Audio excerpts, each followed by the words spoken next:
Hello friends, good morning to all of you. एक बार फिर से आपका स्वागत करती हूँ मैं जीनियस में।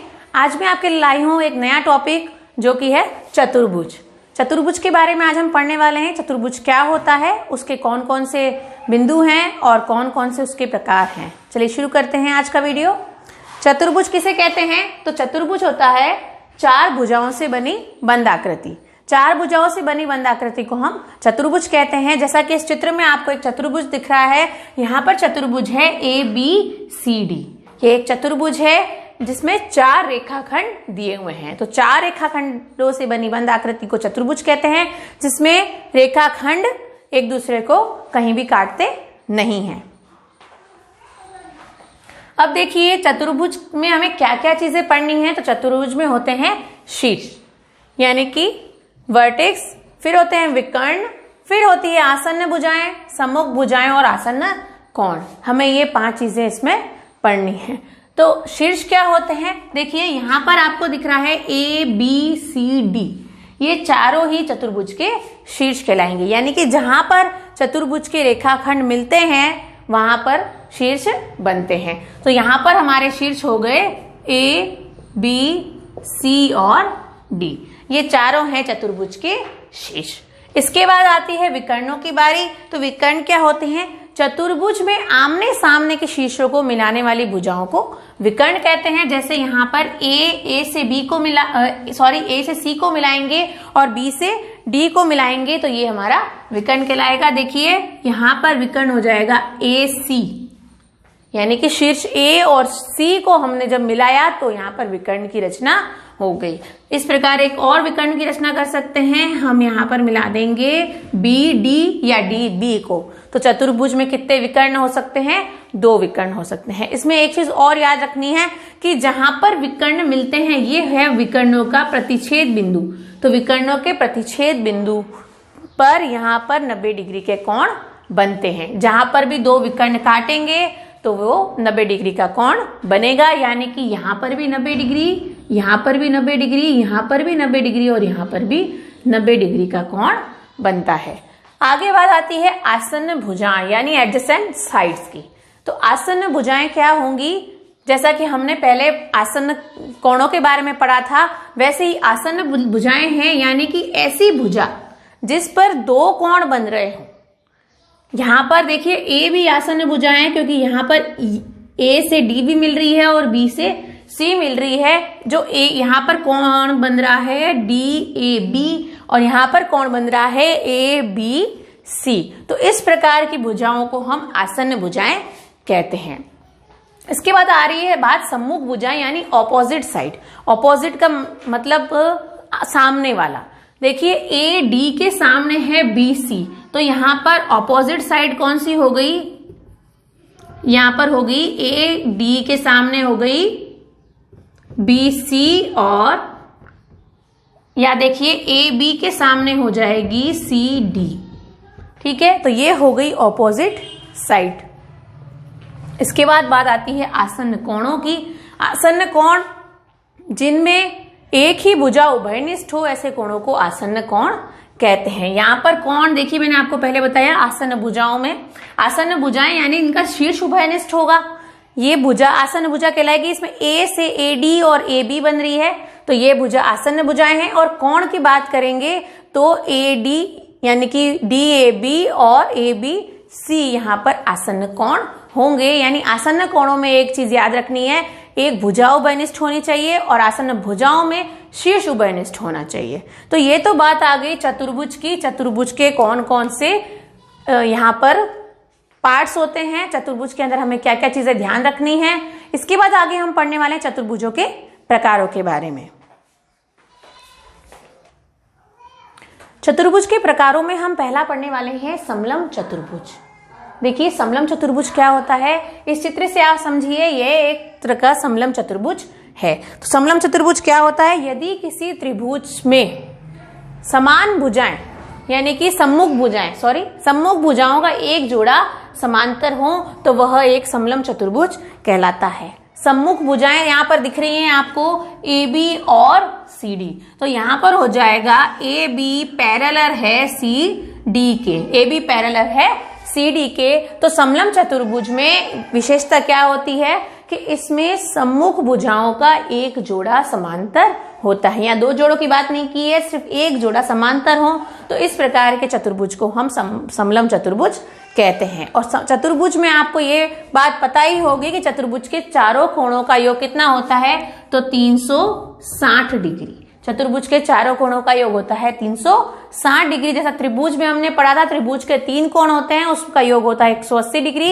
इसी प्रकार चतुर्भुज में 4 कोण होते हैं जिनका योग होता है 360 डिग्री। तो समलम चतुर्भुज ऐसा चतुर्भुज होता है जिसमें सम्मुख भुजाओं में एक जोड़ा समांतर हो। आगे प्रकार आएगा समांतर चतुर्भुज। समांतर चतुर्भुज की कुछ विशेषताएं मैंने आपके सामने लिखी हैं, इस चित्र से आप उन विशेषताओं को समझिए। ये एक प्रकार का समांतर चतुर्भुज है। समांतर चतुर्भुज में पहली विशेषता है सम्मुख भुजाएं बराबर हो।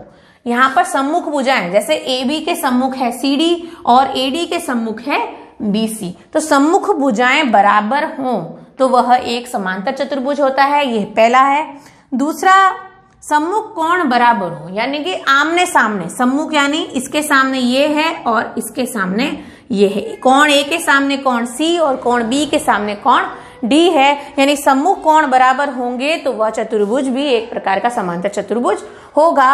अब है तीसरी विशेषता है विकर्ण परस्पर समद्विभाजित करते हो।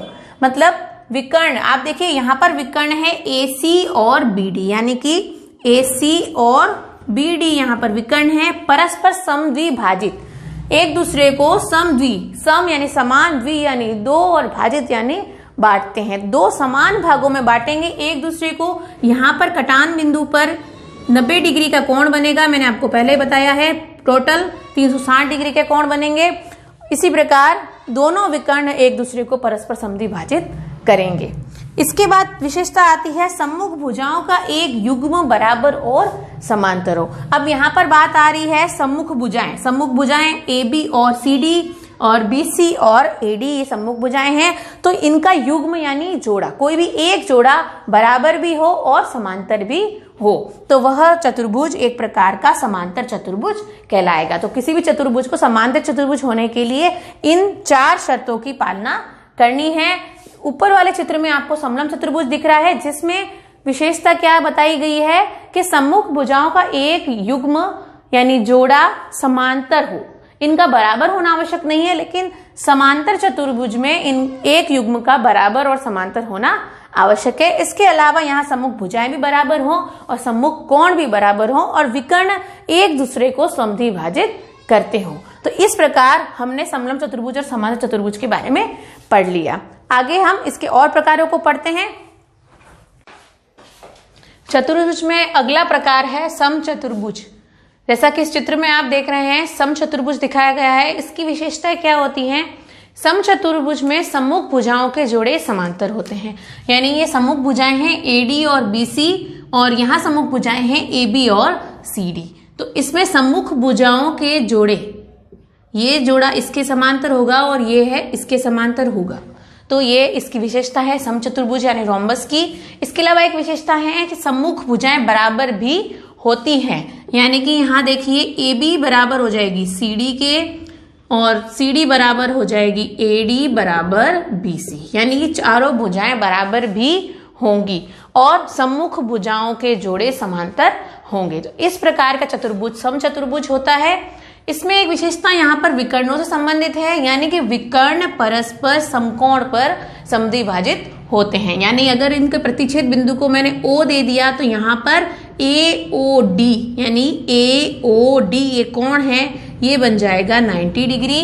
उसके बाद अगर आप देखें तो यहाँ पर कोण AOB भी 90 डिग्री हो जाएगा, फिर कोण BOC भी 90 डिग्री हो जाएगा और कोण COD भी 90 डिग्री होगा। मतलब यहाँ पर विकर्ण परस्पर समकोण पर एक दूसरे को मिलते हैं। तो इस प्रकार समचतुर्भुज की 3 विशेषताएं थी कि इनके सम्मुख भुजाओं के जोड़े समांतर होते हैं, सभी भुजाएं बराबर होती हैं और विकर्ण एक दूसरे को समकोण पर समद्विभाजित करते हैं। आगे अगला प्रकार है आयत यानी रेक्टेंगल। आयत इस तरह का कोई चित्र बनता है आयत का, जिसमें आप देखिए ये ABCD एक आयत है। इसकी कुछ विशेषताएं हैं कि इसके सम्मुख भुजाएं बराबर होती हैं, यानी आमने सामने की भुजाएं बराबर होंगी। यहां पर हो जाएगा AD बराबर BC सम्मुख भुजाएं, उसके बाद हो जाएगा AB बराबर CD सम्मुख भुजाएं बराबर होंगी और समांतर भी होंगी। अगली विशेषता है कि प्रत्येक कोण समकोण होता है, यानी प्रत्येक कोण 90 डिग्री का होगा, प्रत्येक कोण 90 डिग्री का होगा और सम्मुख भुजाएं बराबर होंगी। इसके बाद आती है बारी विकर्णों की, यानी यहां पर अगर दोनों विकर्ण खींच दिए जाएं तो दोनों विकर्ण एक दूसरे को समद्विभाजित करते हैं और दोनों विकर्ण बराबर भी होते हैं। तो इस प्रकार आयत बनता है जिसमें आमने सामने की भुजाएं बराबर होती हैं, प्रत्येक कोण समकोण होता है और विकर्ण बराबर लंबाई के होते हैं और एक दूसरे को ये भी समकोण पर समद्विभाजित करेंगे। अगली प्रकार है वर्ग यानी स्क्वायर। वर्ग क्या होता है, देखिए वर्ग स्क्वायर से आप समझते हैं इसकी चारों भुजाएं बराबर होती हैं, चारों भुजाएं बराबर नाप की होंगी। यहां मैंने PQRS एक वर्ग बनाया है जिसमें चारों भुजाएं बराबर होंगी, मतलब PQ बराबर हो जाएगी QR बराबर हो जाएगी RS बराबर हो जाएगा SP। ये चारों भुजाएं आपस में बराबर होंगी।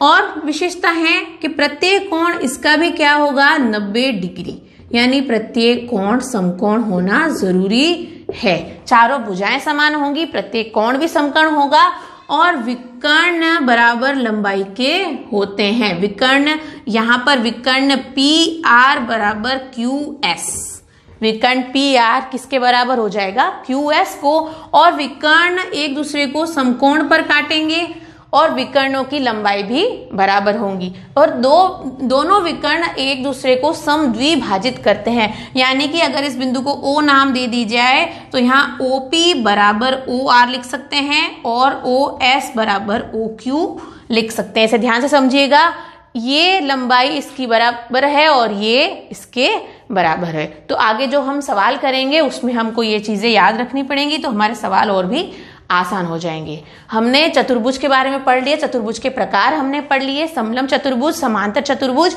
समचतुर्भुज, आयत और वर्ग के बारे में। तो ये सारी जानकारी आपको एक ही वीडियो में प्राप्त हुई है। आशा करती हूँ आपको वीडियो पसंद आया होगा। वीडियो को लाइक करें, शेयर करें और चैनल को सब्सक्राइब जरूर करें। धन्यवाद।